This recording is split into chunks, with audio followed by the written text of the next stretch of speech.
Hello friends, ನಮಸ್ಕಾರ. Kannada recipes ಚಾನೆಲ್ಗೆ ಸ್ವಾಗತ. ನಾನಿವತ್ತು ಬೀಟ್ರೂಟ್ ಪಲ್ಯ ಮಾಡ್ತಾ ಇದ್ದೀನಿ. ಬೇಕಾದ ಸಾಮಗ್ರಿ ನೋಡ್ಕೊಳ್ಳಿ. ನಾನು 2 ಬೀಟ್ರೂಟ್ ತೊಗೊಂಡಿದ್ದೀನಿ.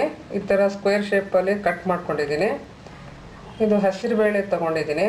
ಇದನ್ನು ಅರ್ಧ ಗಂಟೆ ಮೇಲೆ ನೆನೆಸಿಟ್ಟಿದ್ದೀನಿ. 2 ಟೇಬಲ್ ಸ್ಪೂನ್ ಈರುಳ್ಳಿ ತೊಗೊಂಡಿದ್ದೀನಿ, ಅದು ಕಟ್ ಮಾಡ್ಕೊಂಡಿದ್ದೀನಿ.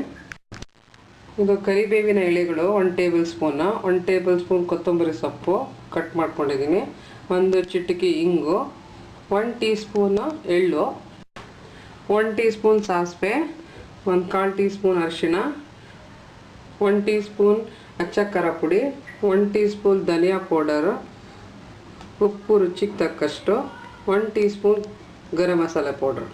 ಮಾಡುವ ವಿಧಾನ ನೋಡ್ಕೊಳ್ಳೋಣ ಫ್ರೆಂಡ್ಸ್. ನಾನಿದು ಕುಕ್ಕರಲ್ಲಿ ಮಾಡ್ತಾಯಿದ್ದೀನಿ. ಅದಕ್ಕೆ ಮೊದಲು ನಾವು ಎಣ್ಣೆ ಹಾಕ್ಕೊಳ್ಳೋಣ. 2 ಟೇಬಲ್ ಸ್ಪೂನ್. ಸ್ವಲ್ಪ ಎಣ್ಣೆ ಬಿಸಿ ಆಗಲಿ. ಮೊದಲು ನಾವು ಸಾಸಿವೆ ಹಾಕ್ಕೊಳ್ಳೋಣ.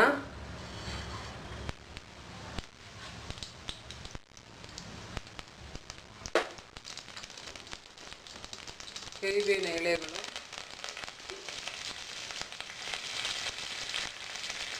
ಇಂಗು,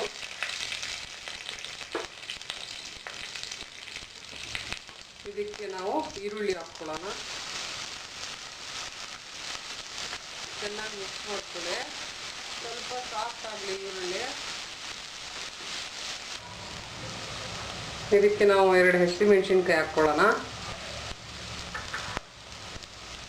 ಮತ್ತು ಹಸಿರು ಬೇಳೆ,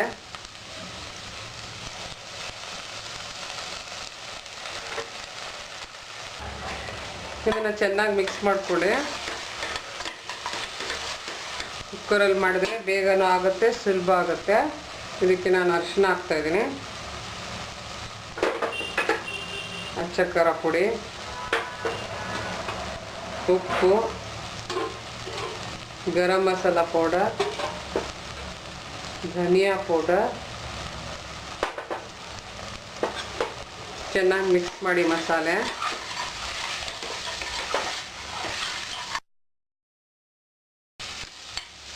ಇದು ಮಸಾಲೆ ಫ್ರೈ ಆಗಿದೆ. ಇದಕ್ಕೆ ನಾವು ಬೀಟ್ರೂಟ್ ಹಾಕ್ಕೊಳ್ಳೋಣ. ಇದು ಚೆನ್ನಾಗಿ ಮಿಕ್ಸ್ ಆದಮೇಲೆ ಇದಕ್ಕೆ ಒಂದು ಅರ್ಧ ಕಪ್ ನೀರು ಹಾಕ್ಕೊಳ್ಳೋಣ. ಇದಕ್ಕೆ ನಾನು ಅರ್ಧ ಕಪ್ ನೀರು ಹಾಕ್ತಾಯಿದ್ದೀನಿ. ಚೆನ್ನಾಗಿ ಮಿಕ್ಸ್ ಮಾಡಿ.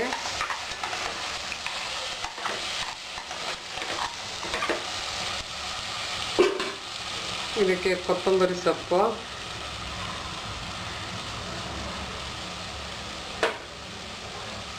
ಇದು ನಾನು ಕೊನೆಯದಾಗಿ ಎಳ್ಳು ಹಾಕ್ತಾಯಿದ್ದೀನಿ. ಇದು ಆಪ್ಷನಲ್ಲು, ಹಿಂಗೆ ಬೇಕಾದರೆ ಹಾಕ್ಕೊಬೋದು, ಇಲ್ಲದ್ರಿಲ್ಲ. ಇದು ಕ್ರಂಚಿನೆಸ್ ಬರುತ್ತಂತ ಹಾಕ್ತಾಯಿದ್ದೀನಿ. ಇದು ಚೆನ್ನಾಗಿ ಮಿಕ್ಸ್ ಮಾಡಿ ನಾವು ಮುಚ್ಚಳ ಹಾಕಿ 2 ವಿಸಿಲ್ ತೊಗೊಳ್ಳೋಣ. ಒಂದು ಮುಚ್ಚಳ ಹಾಕಿ 2 ವಿಸಿಲ್. ಕುಕ್ಕರ್ ತಣ್ಣಗಾಗಿದೆ. ಬೀಟ್ರೂಟ್ ಪಲ್ಯ ರೆಡಿಯಾಗಿದೆ. ಪ್ಲೇಟ್ ಮಾಡ್ಕೊಳ್ಳೋಣ ಫ್ರೆಂಡ್ಸ್. ಬೀಟ್ರೂಟ್ ಪಲ್ಯ ರೆಡಿಯಾಗಿದೆ ಫ್ರೆಂಡ್ಸ್. ಮನೇಲಿ ಟ್ರೈ ಮಾಡಿ ವೀಕ್ಷಿಸಿ. ಕನ್ನಡ ರೆಸಿಪೀಸ್. Thanks friends.